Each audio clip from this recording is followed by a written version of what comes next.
What's up, YouTube? Exciting stuff. We finally got the C10 trucks. 1973 Chevrolet Cheyenne. Cheyenne was the trim line for this one. Had a little bit more interior equipment. We're going to take a look at them. Auto World. They just came out. Had to get them online. I'm not, like I said in my earlier video, I don't want to roll the dice on this. This is the first release of this. Seems like with Auto World 2, the first releases of any new casting are pretty popular with collectors, and their value always seems to be the highest. But besides all that, the casting is awesome. I haven't even taken it out of the package yet. We'll do that on camera. But yeah, so we got them. We got them. Let's take a look. We're going to look at version A first, and that version A, in case you don't get confused, is the red truck. Look at that. Amazing. There is some information there. So basically what's going to happen is they're going to do a lot of different trucks. It goes all the way to 87, which is correct.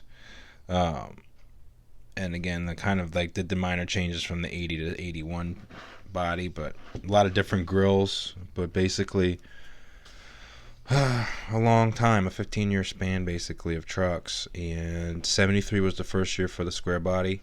Even though General Motors, when they made this truck, and they started development on these trucks in 1968, they're actually calling them a round body or round edged design, even though we all call them square bodies.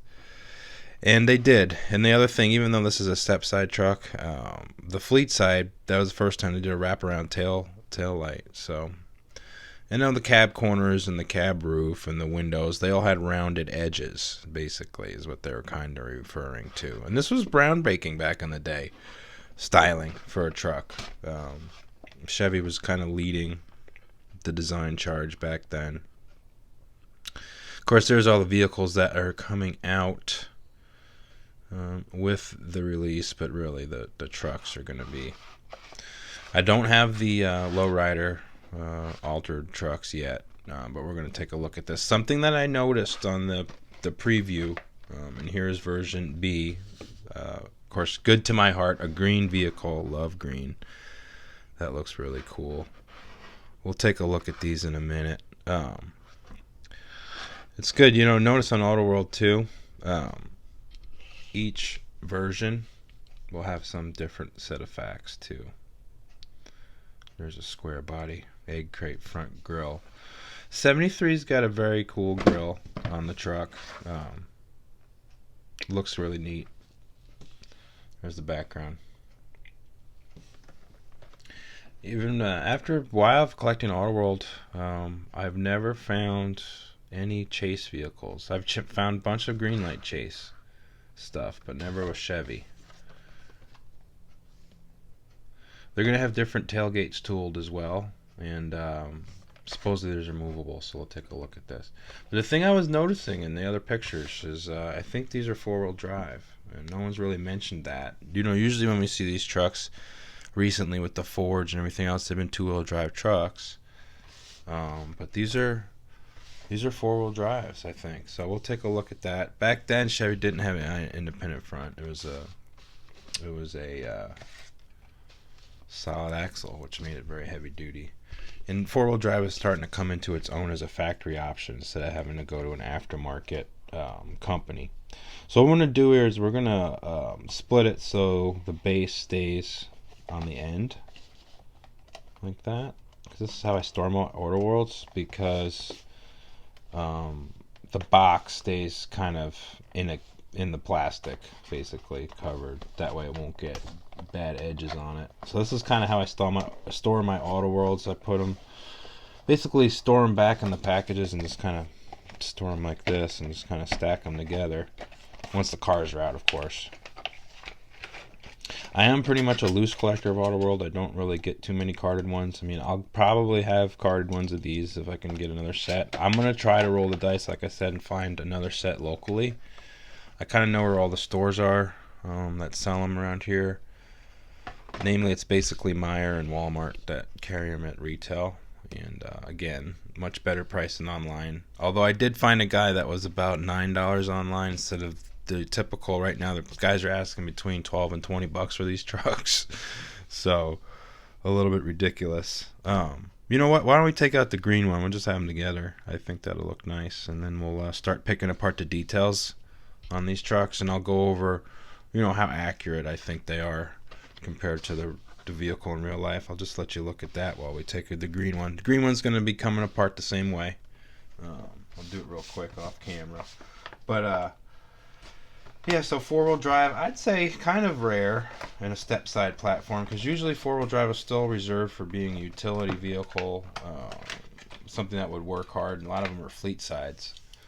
The green looks really good, I must say. Really, really good looking trucks. One thing I noticed just off the bat, and also from pictures, the track on this is slightly narrow. If you look at how inset the wheel is, which is funny because usually Auto World is very good with that. And you can see it's narrow. That's an easy fix. But they don't sit like a two-wheel drive. So a stock K series truck would be a K. And it doesn't say anything about it being a K or a C, because C being 2 and K being 4-wheel drive. See, it just says 73 Chevy Cheyenne. So Cheyenne, again, denoting the trim level on this vehicle. It's kind of like a Silverado trim. Be a little bit, it probably would have carpet, most likely, instead of vinyl. But this one has a two-tone option, two-tone roof. It's kind of still gloss. Let's take a look here. Let's take a look at I guess version A first is the red one. You could have anything in this truck too, which is really cool. So many engine choices. You could have a 250 inline 6 all the way to a 454 in some of the trucks.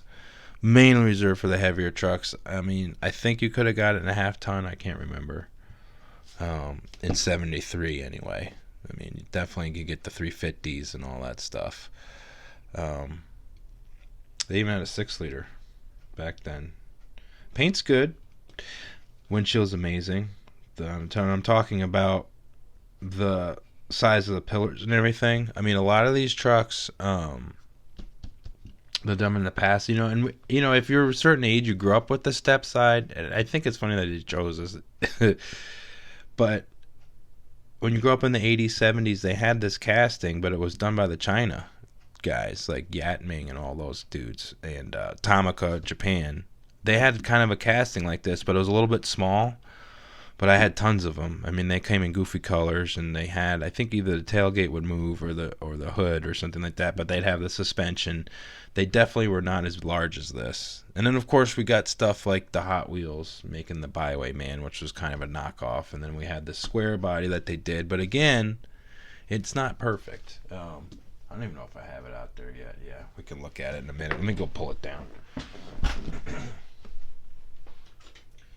Chevy's venerable square body. It's kind of gained traction. It's been popular for a while, on the street in real life, but it was hard. It was very slow coming for the diecast manufacturers, and I think something has changed where they're starting to take either risk or the technology's come to a point where they can prototype these a little bit easier. Or they're finally realizing that people actually like this subject matter instead of just, all the sports cars and all that nonsense. This is what I'd say most diecast collectors have been looking for a while. The other good thing about these trucks is they have the good steel wheels on it. I guess they're simulating. Let's see if we can get a zoom on here. Simulating that center hubcap that they did back then. There's your Cheyenne.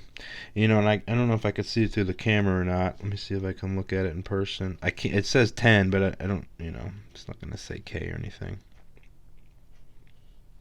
Did the weather stripping on the back. They have the trim strip, which is correct. They'd have this trim that goes on this kind of like a midline here, and it would go to wrap around the back of the cab. So that's cool. Stepside is done good. It's a deep bed. Just like Greenlight's recent stuff. And then let's see how this tailgate moves. A little stiff, but that's fine. It's probably the paint really that's holding that up. But you probably wouldn't want that too loose either, because again, what's annoying is If it gets too loose, the tailgate will never stay up. So I probably won't exercise that thing as much. And it is cast pins, so basically this piece is cast metal, of course, and then it have the pins coming off. So there's a bit of delicacy there. So this is, I think, a first as well that I'm seeing. So usually Auto World stuff is always cast, which they did in the front, but the back bumper is plastic. It's sturdy, but it's plastic, and it has a ooh, an error. First error. Look at the license plate.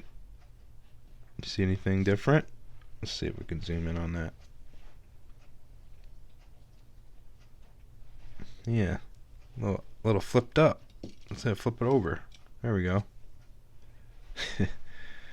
That's kind of cool.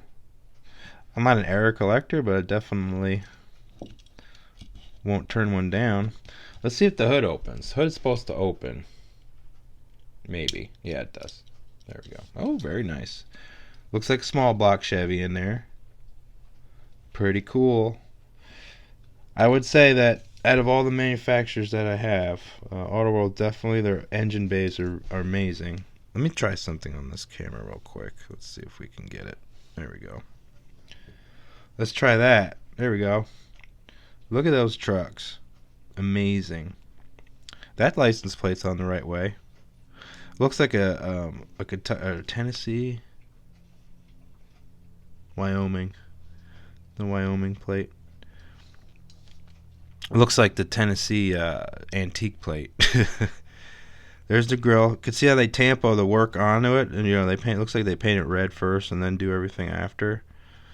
They painted the headlight buckets black. That looks very good.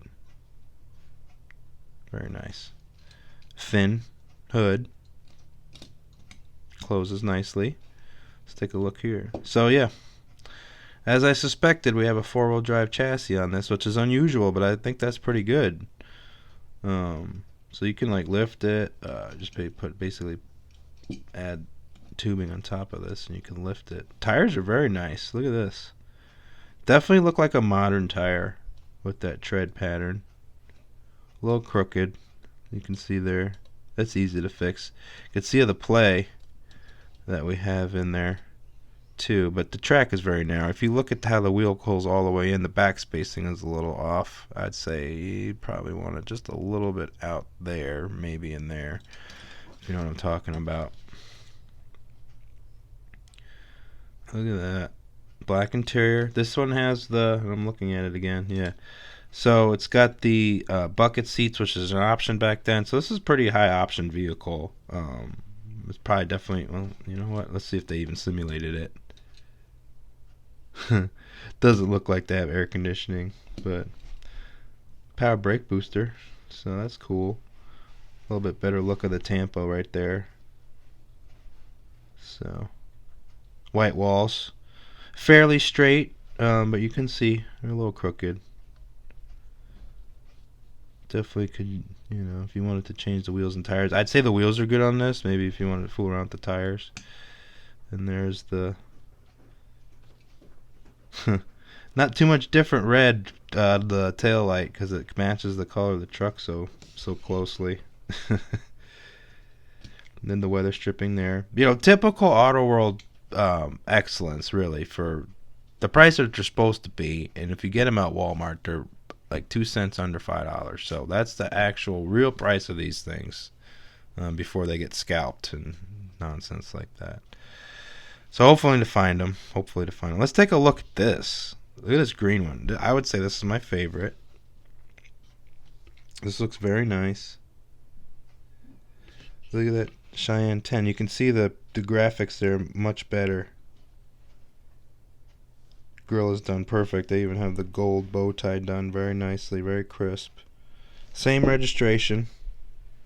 Which is funny because if you look at other Auto World cars that I've collected, out of a set, A and B, etc., the plates don't match, but they did it on this one. So, funny difference. Still, you get the trim line right there. Not too much ghosting on the paint, meaning that you don't see too much lifting on this. So, especially on the red one, you see usually on edges on diecast cars, you'll see a ghosting there of the underlay. Usually it's bare metal. They usually don't, prime it. Let's see if the license plate on the back is. No, that's right. So I got a little bit of an error. Hopefully, maybe the other red ones are like that, or maybe I have the only one. Who knows? Who knows?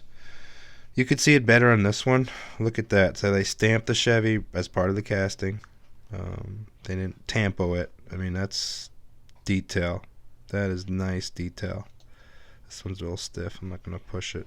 I think it's getting hung up on the inside there. Might have some flashing on it. There's the bed. It's got some marks on there. Let's zoom out real quick and try to get a better feel for the scale. Man, there's that four-wheel drive chassis. You get the transfer case in there. I mean, look at the depth to it. Very nice. Brand new casting.